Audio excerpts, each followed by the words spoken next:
Bapa di surga adalah Bapa yang mulia. Bapa di surga adalah Bapa yang setia. Hanya saja kita yang kurang setia. Amin. Hari ini kita diingatkan, mari kita setia. Lebih daripada itu, hari ini kita diingatkan jati diri kita. Siapa sesungguhnya kita ini? Bapak Ibu yang dikasihi oleh Tuhan Yesus Kristus, izinkan saya pada siang hari ini akan mengingatkan saya sendiri, mengingatkan Bapak Ibu sekalian, sejatinya kita itu siapa? Siapakah manusia itu? Kenapa saya berpikiran itu, Bapak Ibu yang dikasihi Tuhan Yesus Kristus? Kita seringkali mendengar, kita melihat melalui televisi betapa manusia sekarang ini, setahu saya, sudah banyak berubah daripada waktu ketika saya masih muda. Peristiwa yang paling mengenaskan di bumi ini adalah pembunuhan. Kalau saya dulu waktu muda, setiap ada kasus pembunuhan, pasti orang ini dibunuh oleh musuhnya.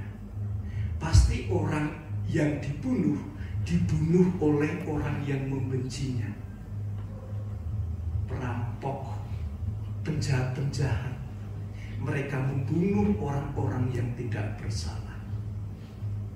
Tetapi fenomena di zaman akhir ini, orang itu mati terbunuh ketika pembunuhnya ditangkap. Justru orang yang seharusnya mengayomi, justru seharusnya orang yang melindungi, justru seharusnya orang yang mengasihi, orang yang mencintai. Terakhir pembunuhan itu dilakukan oleh satu komunitas pelayanan, oleh seseorang yang sudah diangkat menjadi pendeta dan boleh khotbah di atas mimbar ini, mimbar yang suci kudus. Saya menangis, sungguh saya menangis di tengah-tengah pemberitaan yang lain yang sangat miris atas kehidupan ini. Siang hari ini Tuhan mau ingatkan siapa diri kita. Mari kita buka firman Tuhan dari 1 Petrus 2 ayat 9. 1 Petrus 2 ayat 9. Ini sudah kita hafal semuanya, mengingatkan siapakah manusia itu, terutama orang-orang yang percaya.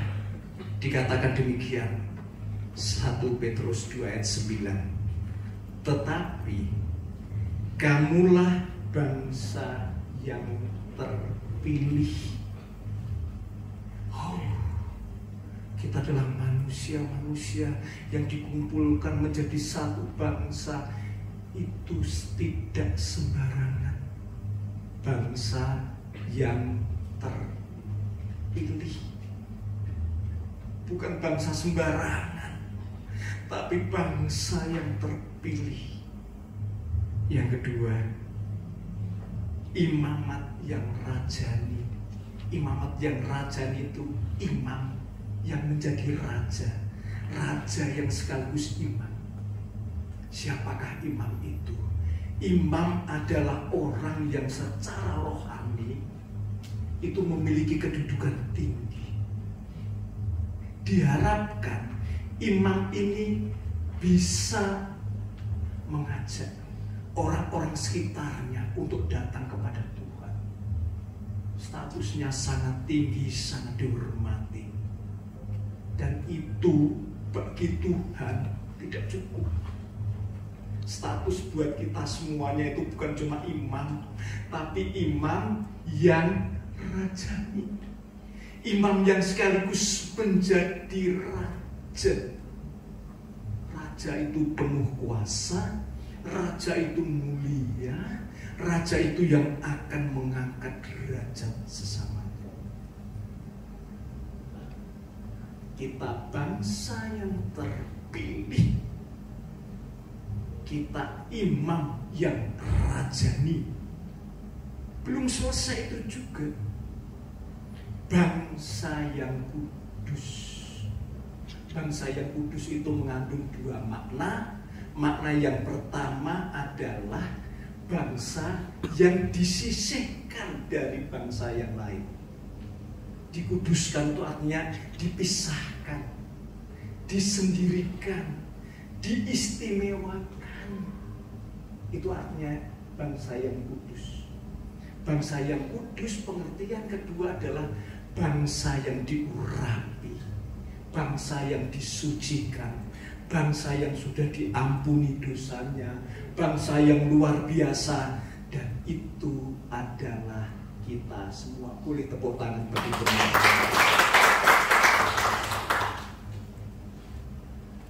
Mengapa status kita demikian tinggi? Sebab yang ketiga, kamu adalah umat kepunyaan Allah sendiri. Kita ini ada pemiliknya. Pemiliknya bukan sembarangan. Pemiliknya itu adalah Allah sendiri. Allah yang maha kuasa, Allah yang maha mulia, Allah yang ada di surga. Itu yang memiliki kita. Identitas kita bukan GJ, gak jelas, enggak. Identitas kita jelas, kepemilikan kita itu jelas. Kita itu milik Allah.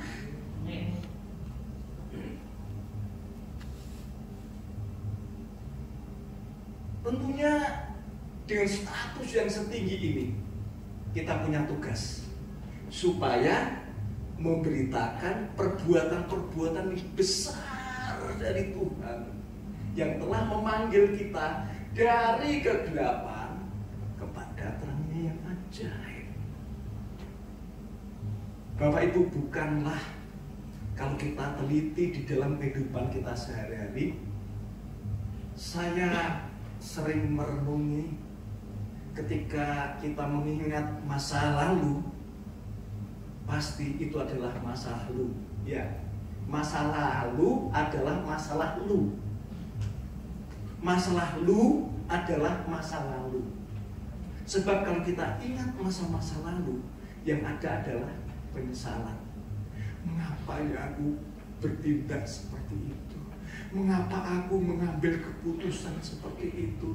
Dan setiap masalah yang terjadi pada hari ini itu menyangkut dengan masa lalu. Masa lalu itu adalah masa lalu. Masa lalu adalah masalah lalu. Ya, masalah lalu juga masalah gua juga ya. Jadi masalah kita sesungguhnya berkaitan dengan masa lalu. Ini fakta, ini kenyataan. Jangan menangis, jangan sedih. Tuhan mengatakan, kamu telah dipanggil keluar dari kegelapan masa lalu kepada terangnya yang ajaib masa kini dan selama-lamanya. Masa lalu yang menjadi masa lalu itu sudah dibuang, dipindahkan. Karena itu adalah masa-masa yang penuh dengan kegelapan. Tapi hari ini kita boleh berada di dalam terang Tuhan, terang yang ajaib, sehingga sekalian kita nampak apa? Nampak perbuatan-perbuatan kita yang baik untuk menyatakan betapa baiknya Tuhan di dalam hidup kita. Amin. Bapak Ibu yang dikasihi Tuhan Yesus Kristus, dunia boleh seperti apa? Banyak ramalan-ramalan tahun 2023 barangkali akan terjadi krisis di seluruh dunia. Saya sebagai ekonom, karena saya sarjana ekonomi, S2-nya juga ekonomi, saya juga mengajar mata kuliah ekonomi. Saya dosen di Universitas Logistik dan Bisnis Internasional di Jalan Sari Asih nomor 54 Sari Jadi, ya. Saya dosen di situ, mengajar ekonomi sekaligus mengajar mata kuliah agama Kristen. Haleluya, puji Tuhan ya. Barangkali benar, tahun depan kita akan masuk krisis ekonomi.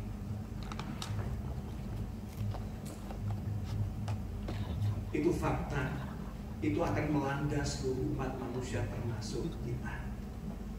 Tapi puji Tuhan, dari waktu ke waktu Tuhan membuktikan Dia yang mulia adalah Tuhan yang setia. Dimanapun kita berada, Tuhan pelihara. Kalau selama masa pandemi COVID, masa yang cukup berat itu, kita boleh melewati hingga kita hari ini merasakan sukacita di tempat ini, itu karena kasih karunia Tuhan yang luar biasa. Bapak Ibu yang dikasihi Tuhan Yesus Kristus, mengapa kita memiliki status yang luar biasa seperti ini? Ini status yang diberikan Tuhan kepada kita semua orang-orang percaya. Tetapi faktanya, aduh saudara, banyak orang percaya yang melakukan tindakan-tindakan yang menyedihkan, tindakan-tindakan yang seharusnya tidak mereka lakukan.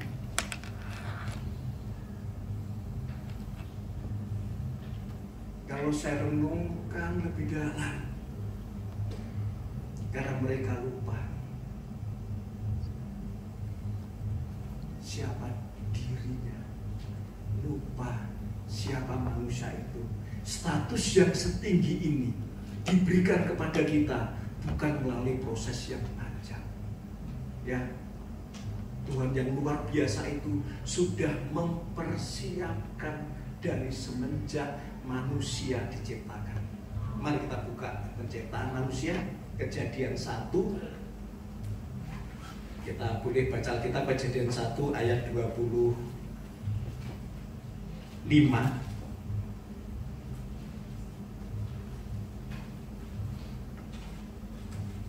Kejadian 1 ayat 26 saja sampai dengan 27 ya. Kejadian 1 ayat 26 sampai dengan 27. Kejadian 1 ayat 26 sampai dengan 27. Berfirmanlah Allah, baiklah kita menjadikan manusia menurut gambar dan rupa kita, supaya mereka berkuasa atas ikan-ikan di laut dan burung-burung di udara dan atas ternak dan atas seluruh bumi dan atas segala binatang yang melata merayap di bumi. 27. Maka Allah menciptakan manusia itu menurut gambarnya. Menurut gambar Allah diciptakannya dia, laki-laki dan perempuan diciptakannya mereka. Kalau kita kembali pada proses penciptaan dunia, Tuhan menciptakan dunia itu begitu indahnya, begitu luar biasanya, begitu sempurnanya. Ketika Tuhan melihat udara, Tuhan menciptakan burung. Ketika Tuhan melihat tanah, Tuhan menciptakan tumbuh-tumbuhan. Ketika Tuhan menciptakan air, Tuhan juga menciptakan ikan. Sebelum Tuhan menciptakan ikan, Tuhan melihat pada air.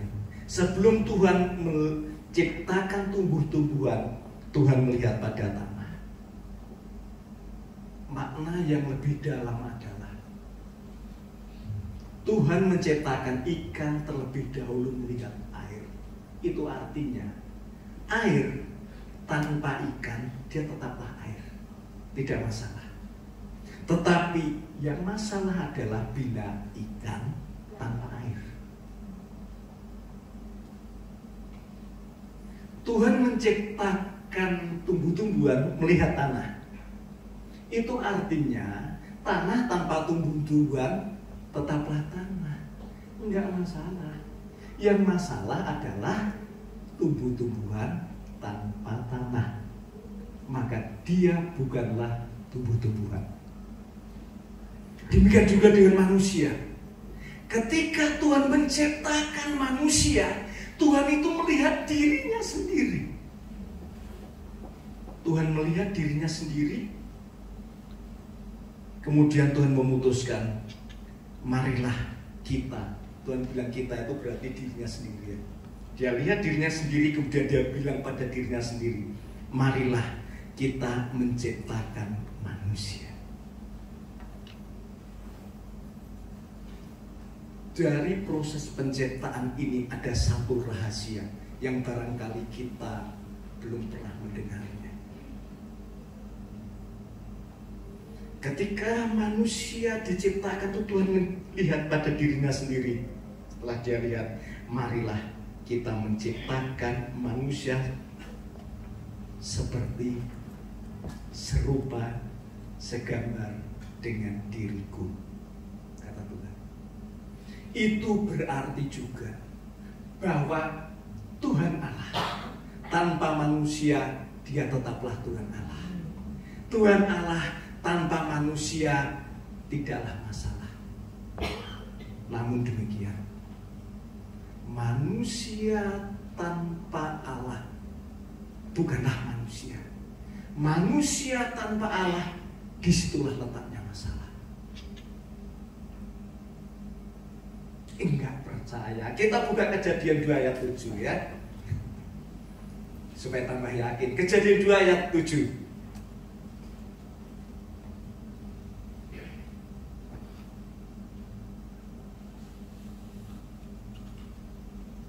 Kejadian 2 ayat 7.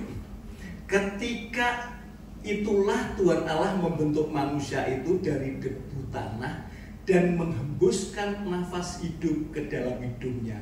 Demikianlah manusia itu menjadi makhluk yang hidup. Tuhan menciptakan binatang. Tuhan bilang jadilah, jadilah, jadilah, jadilah. Maka binatang itu pada jadi. Langsung jadi dan hidup. Tapi berbeda ketika Tuhan menciptakan manusia. Tuhan ambil debu tanah, dia bentuk menjadi manusia. Selesai, manusia ini bisa berlari ke sana kemari seperti binatang, seperti ciptaan yang lain.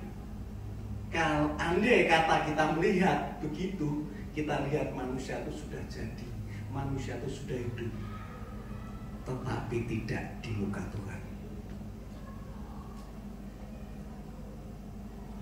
Perlu satu proses, perlu satu langkah, karena ini makhluk masterpiece-nya Tuhan, ciptaan favoritnya Tuhan. Tuhan ingin menciptakan ciptaan yang serupa segambar dengan dirinya, sehingga ada satu langkah, menghembuskan hidup ke dalam hidungnya, maka menjadi makhluk yang hidup. Jadi sebelum dihembuskan nafas kehidupan di depan Allah, manusia itu belumlah hidup. Sekali lagi ini membuktikan bahwa Allah tanpa manusia sebenarnya tidak masalah.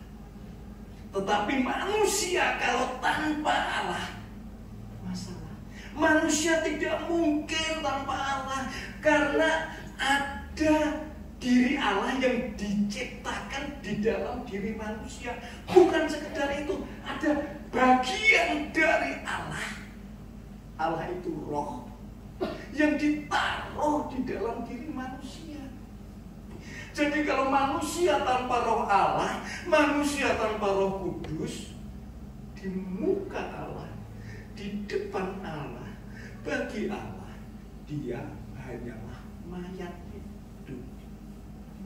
Karena kemanusiaan manusia itu justru terletak pada rohnya, yaitu roh Allah yang ada di dalam diri manusia. Ini yang seringkali dilupakan oleh manusia, sehingga manusia melakukan kejahatan. Saya kalau mau berbuat apa-apa cukup mengingat ini, ada roh Allah di dalam tubuh saya. Karena sesungguhnya manusia adalah manusia roh. Ini hanyalah sekedar pembungkus dari debu dan tanah, yang pada titik tertentu akan balik lagi menjadi debu dan tanah. Tapi kita harus pastikan ada roh Allah, roh yang menyala-nyala, roh yang hidup di sepanjang hidup kita. Ada amin? Amin. Semua kita adalah makhluk rohani, makhluk batiniah. Sehingga di dunia ini tidak ada yang lebih penting daripada kita memelihara roh kita. Tubuh boleh sakit, tapi roh harus menyala-nyala.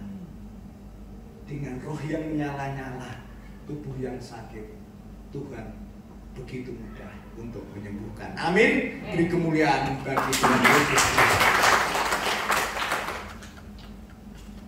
Pertanyaannya, kalau pada siang hari ini kita sudah diingatkan bahwa kita harus memelihara roh kita, karena itu menjadi bagian yang penting bagi kita.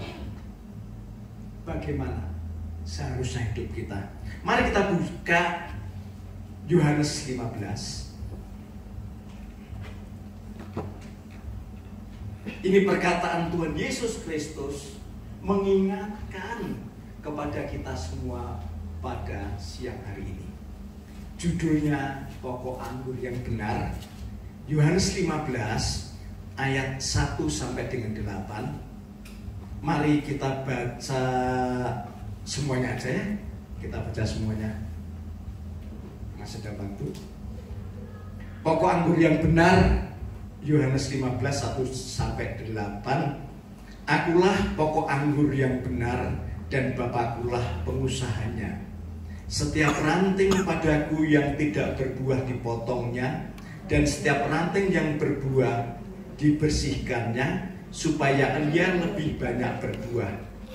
Kamu memang sudah bersih karena firman yang telah kukatakan kepadamu. Tinggallah di dalam aku dan aku di dalam kamu. Sama seperti ranting tidak dapat berbuah dari dirinya sendiri kalau ia tidak tinggal pada pokok anggur.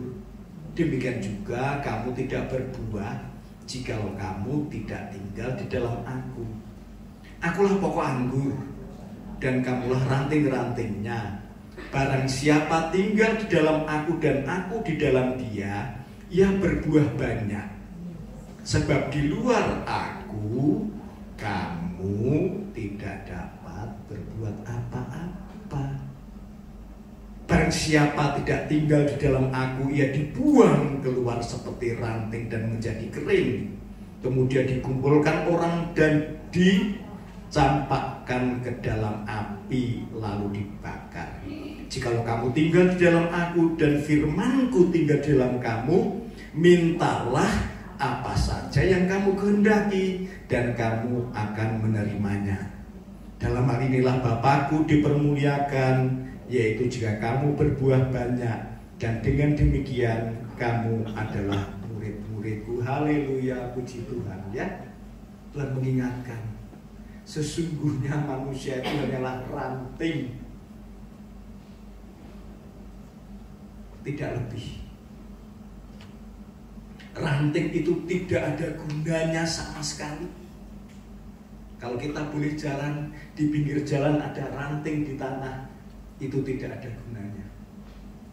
Tetapi ranting itu sangat bermanfaat ketika dia menempel pada pokok pohon.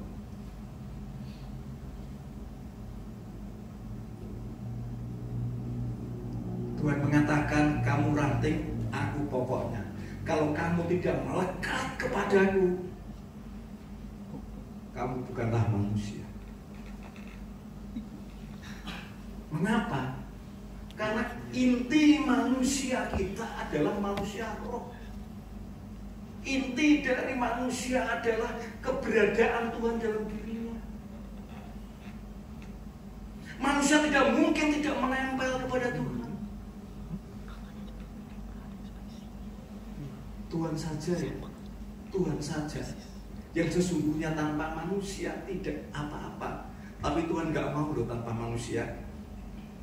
Tuhan pernah menyatakan dirinya, memproklamirkan diri, memperkenalkan dirinya kepada dunia dengan sebutan Immanuel. Tuhan yang mendeklarasikan dirinya Immanuel. Tuhan beserta dengan manusia. Tuhan tidak mau sendirian. Tuhan maunya itu beserta dengan kita. Yang menjadi bagian kita, mari kita sambut status Tuhan Immanuel itu dengan cara kita menempel terus menerus, tidak pernah putus dari waktu ke waktu, dari saat ke saat. Kita menempel terus pada Tuhan. Karena hanya itu kunci kehidupan. Jadi masalah bukanlah masalah sepanjang kita menempel kepada Allah. Saya lagi, masalah bukanlah masalah sepanjang kita menempel kepada Allah.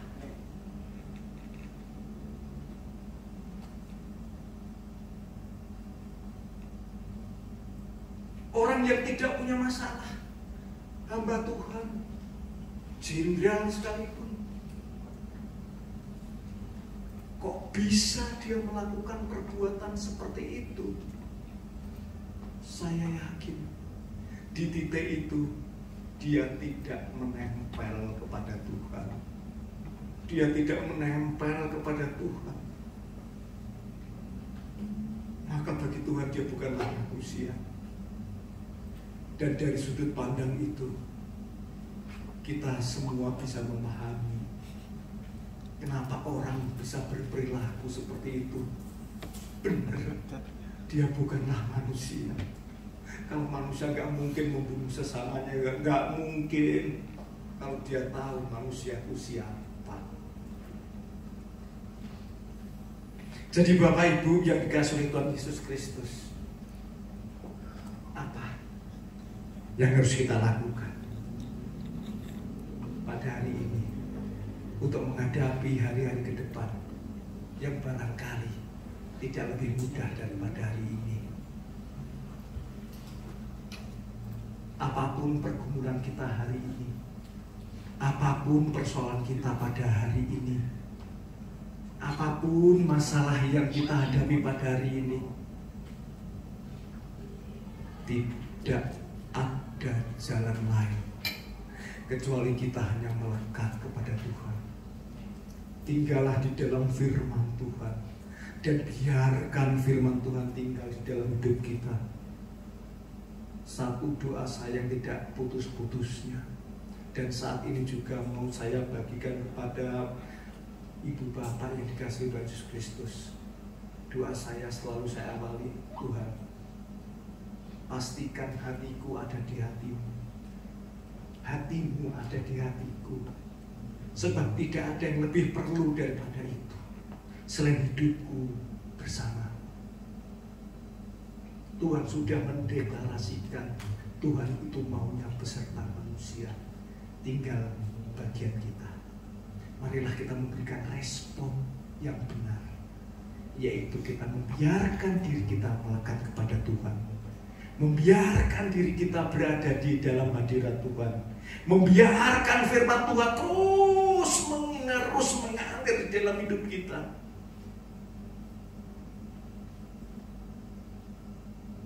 Kita rubah gaya hidup kita menjadi gaya hidup orang percaya. Di dalam setiap tarikan nafas kita adalah doa. Di dalam tarikan nafas kita adalah firman. Di dalam tarikan nafas kita adalah pujian. Di dalam setiap tarikan nafas kita adalah penyembahan.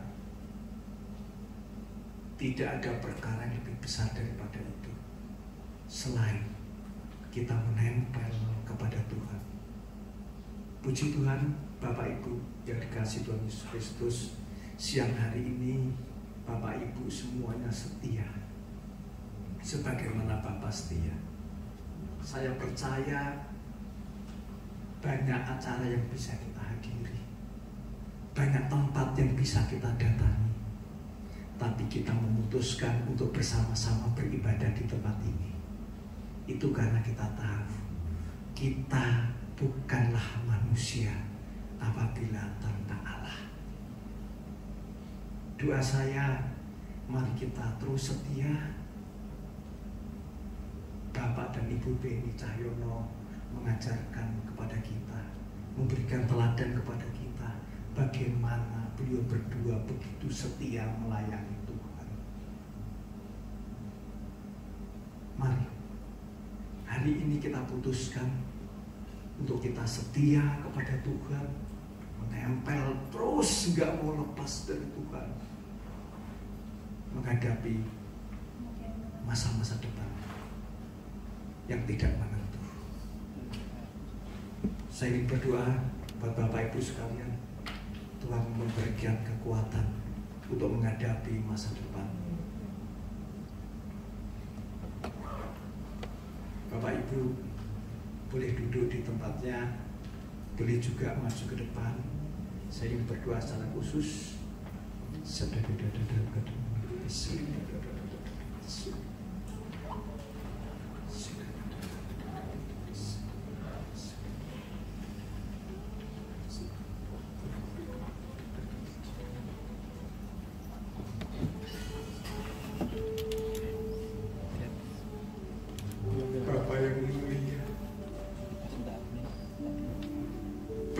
Setia,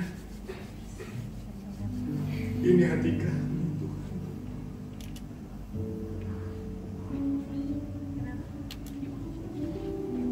Hati kami mau kami pastikan ada di dalam hati-Mu. Seperti kami mau memastikan hati-Mu ada dalam hati kami.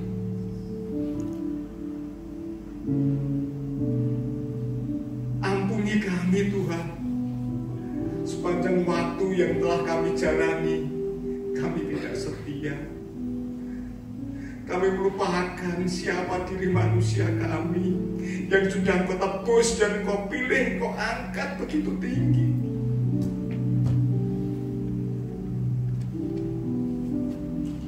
Pada siang ini, kami mau kembali kepada kemanusiaan kami.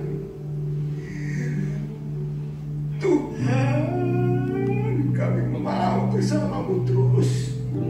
Jangan pernah tinggalkan kami Tuhan. Kami perlu Engkau. Kami tidak bisa berbuat apa-apa tanpa Engkau. Kami bukanlah siapa-siapa tanpa Engkau. Kami perlu Engkau Tuhan. Jamah kami satu persatu Tuhan. Jamah Tuhan urapi di dalam nama Yesus. Mengalir urapan Tuhan.